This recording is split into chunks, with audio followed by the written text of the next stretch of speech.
Okay, hello there. This video I'm going to be resolving a couple of issues with my computer and also replacing the power supply. At the moment it's in a horrific state. This is literally how it's been being used, no side panels or anything, cables hanging out everywhere for the last couple of weeks.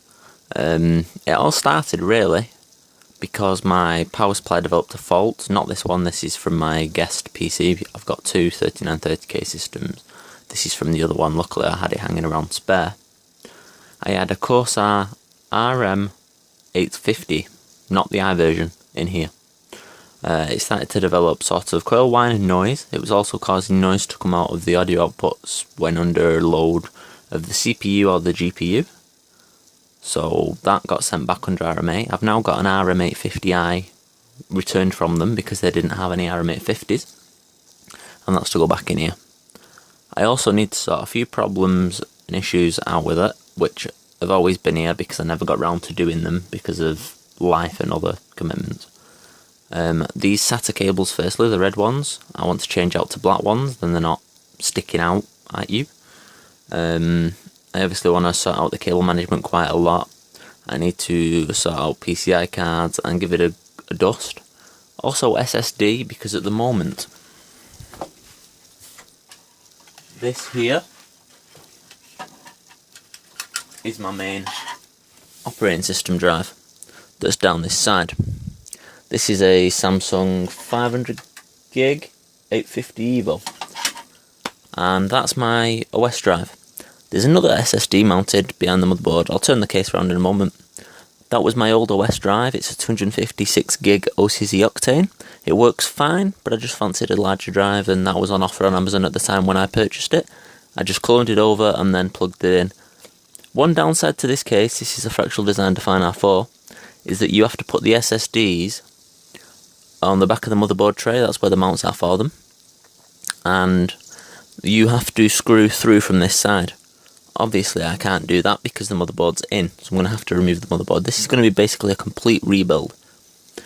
I've also got another 16 gigs of RAM to install in here and try, but I've been encountering a problem where I can't use the black memory slots on this motherboard.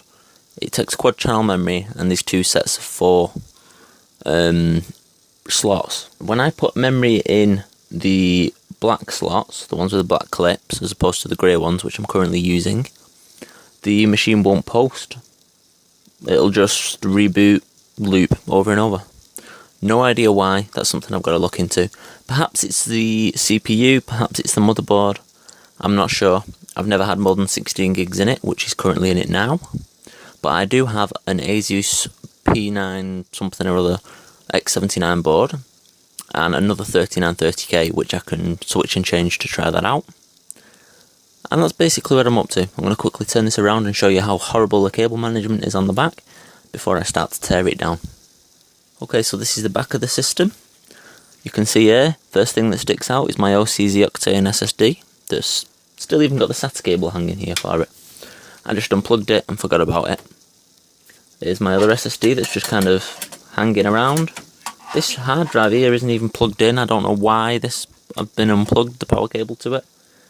And the cable management is okay in general here, but I mean all this that I've been messing with and just adding in is a disgrace. So I'm going to first of all pull everything out, and then I'm going to also try and mount this SSD in here. I may mount the SSD today or I may not, I'm not sure, it depends how we go for time. But I'm going to strip the system down and then show you what my thoughts are from there on. Okay, I've now cleaned everything. As you can probably see, it looks a lot cleaner overall. And I've cleaned inside of the case as well here. As you can see, it's nice and dust free now. Put the hard drives back in, then they're in the order because these need to go back plugged into the board in the same way. And I've got all the cables and everything out here.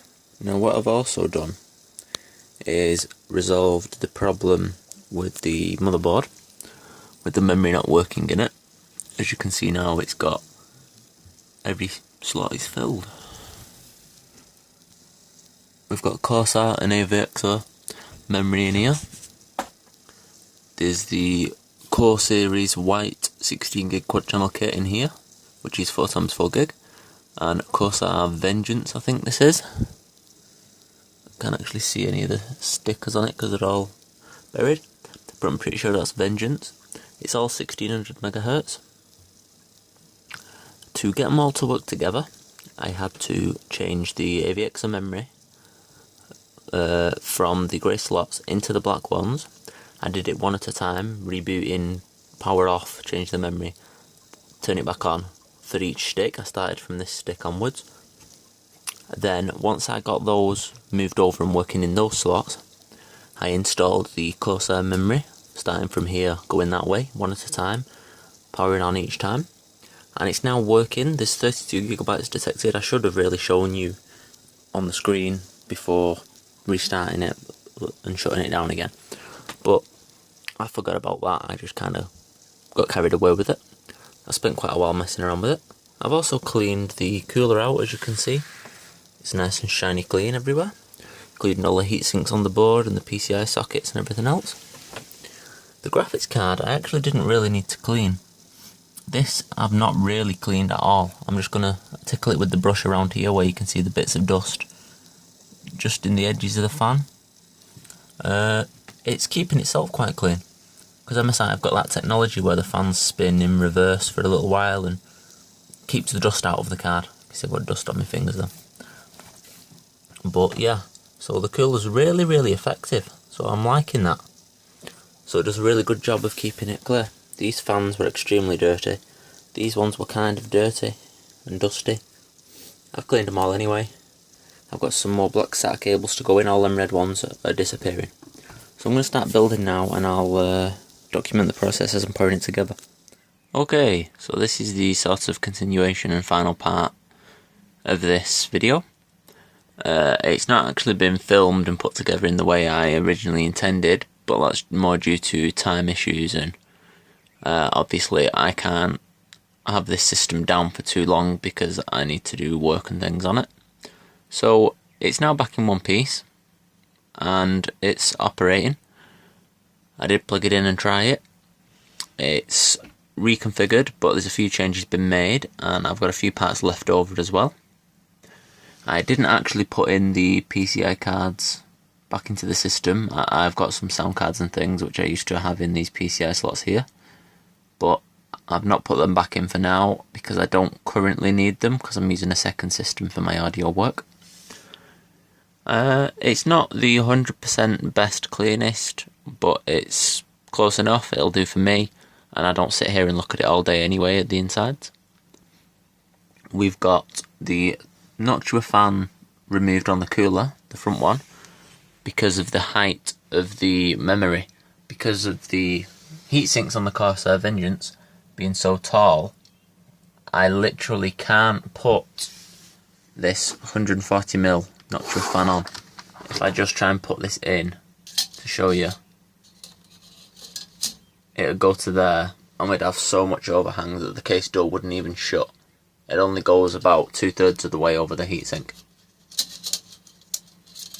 So that can't be installed, but temperatures aren't that much different with only one fan, and this isn't overclocked. The CPU's not overclocked in here. The 3930K does everything I need it to do. I also have left over these other Noctua fans. These are the NF-F12 PWM.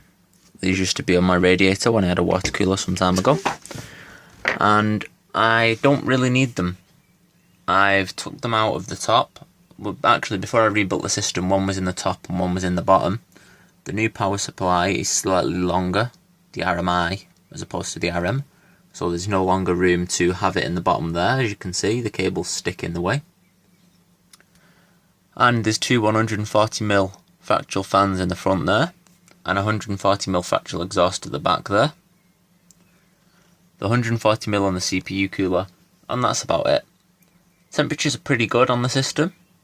Like that. I have not put it together and put the sides on and tested it, but open case, there's really not much difference between what it was before and what it is now, temperature wise. Plus, the advantage to removing those Noctua fans from the top is that I can now put in the noise dampening material on the mesh grills at the top that comes in the case by default, which I haven't actually got to hand. I need to go and get the material out of my box, because it's in the box off the case in storage, and I'll be mounting that back in the top. This means that there's positive air pressure in the case, so instead of as much dust as was in here before getting in, the dust is now going to be blown out of the holes, vents and cracks in the case, because there's more air being blown in than that one fan is going to take out. Overall, that's it. I'm going to turn it around, quickly show you the cable management, and then try and put the side panels on, which I've not tried to do yet. I hope everything's going to fit in. Okay, this is behind the back panel of the case. As I said, it's not the neatest job I've ever done, but it's alright for me. I mean, it's functional, it works, and it's not all a big mess. It's sort of organised that all the power cables run here, and all of the USB and audio and data cables and everything else run down here. Yes, I have used some Molex to SATA converters, but that's because I've got the Molex fan controller plug for the case, and also the Molex on the LED strips, so I needed to put this in.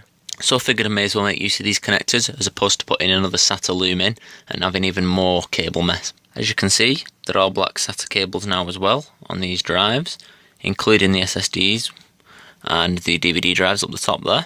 You can see both SSDs are now hooked up. I did mount it behind the motherboard tray after all. This is my main drive. This is just now formatted as a second blank drive, and I can put whatever on there, probably some important Steam games that I want to load quick that I play a lot.